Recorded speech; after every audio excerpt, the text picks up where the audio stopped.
Salut tout le monde, ravi de vous retrouver. Nous nous trouvons aujourd'hui en Kirghizie. Kirghizie, c'est où ça?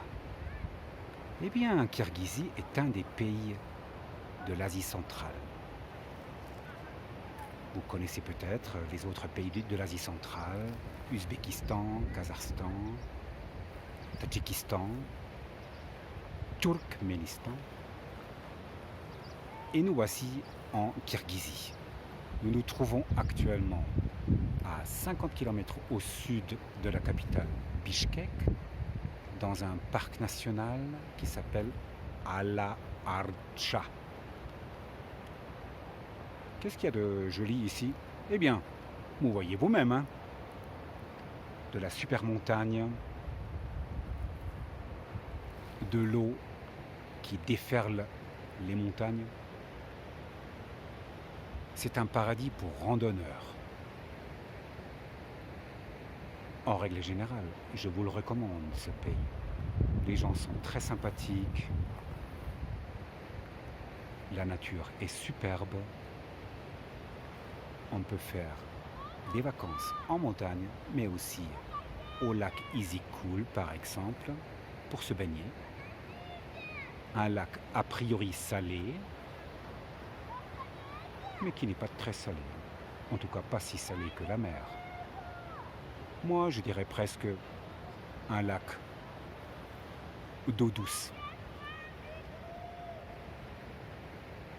Allez bon, à bientôt.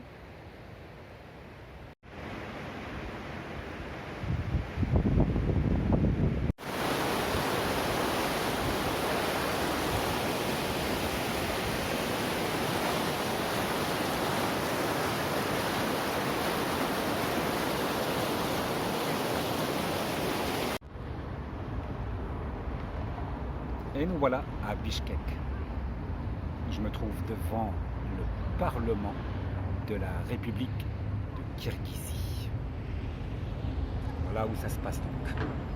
Derrière nous, une sorte de fontaine un peu délabrée, un peu vieille.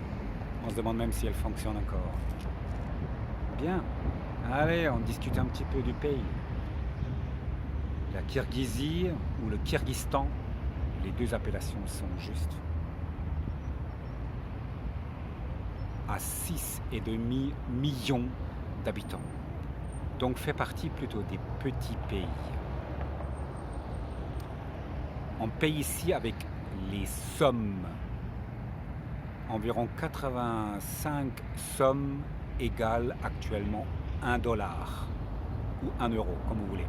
Actuellement, le dollar et l'euro sont très similaires au niveau du cours. La Kirghizie fait partie, en français, de la CEI, de la Communauté d'États indépendants. Ou alors, l'abréviation en russe s'appelle SNG. Soдружество независимых стран. Государств. Pardon. C'est-à-dire, la Kirghizie est une ancienne république soviétique, faisait partie jusqu'en 1991 de l'Union soviétique. Okay. On voit ici l'influence de la Russie, toujours très forte. Vous allez dans les supermarchés, allez, 80% des produits sont les mêmes que dans un supermarché de Moscou. La lessive, les chocolats, n'importe quel produit que vous trouvez dans un supermarché tout à fait habituel sont les mêmes. Donc même les yaourts, le lait, des choses comme ça. Incroyable. Assez incroyable d'ailleurs, je trouve. Quelle langue on parle ici, en Kirghizie? Eh bien, on parle les deux langues, le kirghize et le russe. Dans beaucoup d'endroits, sur les indications, les explications dans les musées, dans les banques, ce qui s'affiche sur les écrans des bancomas, des distributeurs de billets, des choses comme ça, toujours au russe et kirghize. La langue kirghize, eh bien, utilise presque le même alphabet que la langue russe, ou autrement dit, le même alphabet plus 3 lettres spécifiques à l'alphabet kirghize. Il s'agit d'un O avec un trait au milieu qu'on prononce plutôt E, ce qui se ressemble un petit peu au turc, et un N avec un crochet et puis encore une autre lettre. Mais ça fonctionne un petit peu comme quoi? Comme l'anglais et le français. C'est le même alphabet, ou presque le même, mais les mots ne sont pas du tout les mêmes. On lit le kirghize, on découvre de temps en temps un mot qui ressemble au russe, mais on ne comprend pas. On a l'impression de lire le russe, mais c'est pas du russe, c'est bien du kirghize. Et quand on l'entend, c'est pas du russe. Mais tout le monde parle russe et kirghize, absolument tout le monde. Les jeunes, les vieux, tout le monde.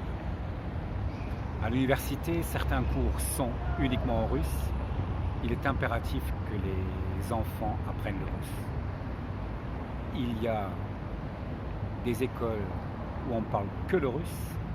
Il y a des écoles où on parle que le kirghize. Mais le russe ou le kirghize, bien sûr, sont mutuellement les premières langues étrangères. Même si pour les kirghizes, ce n'est pas une langue étrangère, l'une ou l'autre. Des films à la télévision sont en russe, ne sont même pas traduits en kirghize. Eh bien, ça se présente un petit peu comme dans les pays scandinaves. Des fois, vous allez allumer la télé en Suède, bien souvent, les films ne sont pas traduits, donc sont en version originale en anglais. Ok, voilà pour l'instant. Allez, à plus. Le cinéma central de Bishkek. Oh, il y a même Tom Cruise.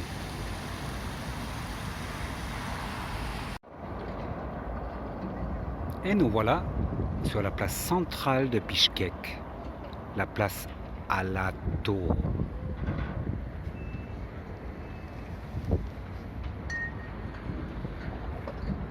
D'un côté, nous avons le musée historique national. Nous avons une statue de Haykal Manas, duquel nous allons tout de suite parler. Nous avons un drapeau plutôt grand. J'espère qu'on le voit avec le soleil. Le drapeau kirghize avec les 40 rayons de soleil. Nous allons en parler aussi tout de suite. Est une place plutôt représentatif. Petite fontaine au milieu. Eh bien, ça jette un peu, non? Allez hop, nous parlons de Manas. C'est qui ce Manas? Eh bien, Manas est le personnage principal d'une épopée. C'est quoi une épopée donc? Simplement, une épopée, ce sont des récits qui ont été transmis oralement au Moyen-Âge, qui ont été fixés littéralement au XIXe siècle. En 1920, le premier récit complet a fait surface. C'est un récit sous forme de poème qui décrit la vie de ce guerrier Manas, Haykal, vous voyez, Nous avons ici une des fameuses lettres particulières en cyrillique, E avec le trait au milieu, ça se prononce E, Aikelmanas, voilà, j'écorche le nom. Et puis ce Manas, il a réuni, d'après les contes, une quarantaine de tribus qui derrière ont formé le peuple kirghize. Cette épopée est même référenciée en tant que héritage mondial de l'UNESCO, héritage mondial non matériel. Si ce personnage a réellement existé ou pas, les scientifiques se battent encore pour le savoir de façon 100%. Mais pour les Kirghizes, en tout cas, il a bien existé. Allez, à plus!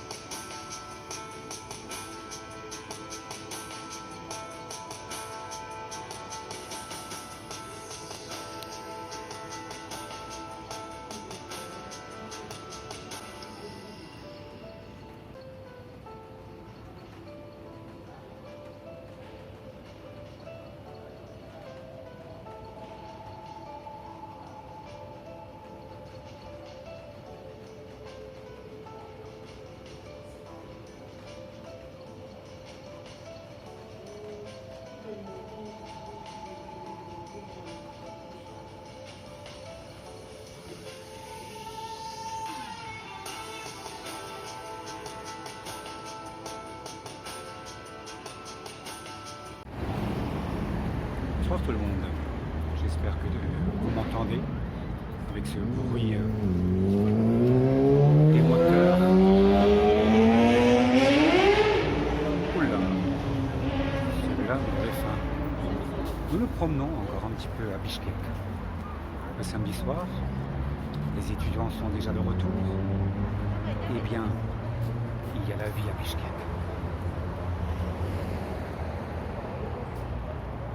On a l'impression qu'à 9h du soir, il fait encore 30 degrés. C'est plutôt agréable. Allez, bonne nuit. Ciao, bye bye.